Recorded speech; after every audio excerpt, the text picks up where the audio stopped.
Well, we want to start with our top story this morning. All eyes are on Wall Street this morning after some mixed messages on the economy. On Wednesday, the Dow Jones soared 147 points, closing at a record high. Traders celebrated the jump, which came thanks in part to a surprise decision from the Federal Reserve Chairman Ben Bernanke. Let's go right to CNBC's Jackie Deangelis for more on what it means for the markets and for you.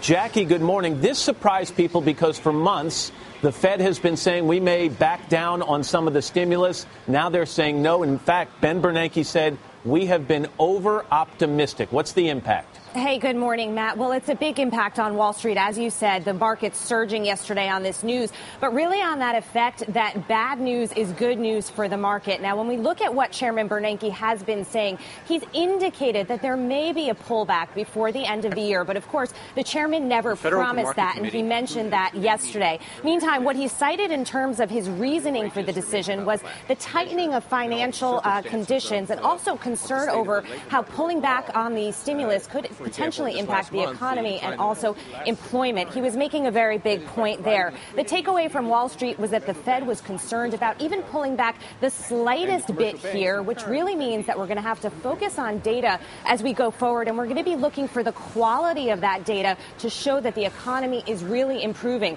So, for example, for the next unemployment report, Wall Street is going to want to see the rate tick down because more jobs are being added, not necessarily because less people are looking.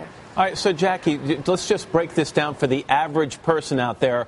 Is this good news in the short term that signals perhaps bad news in the long run?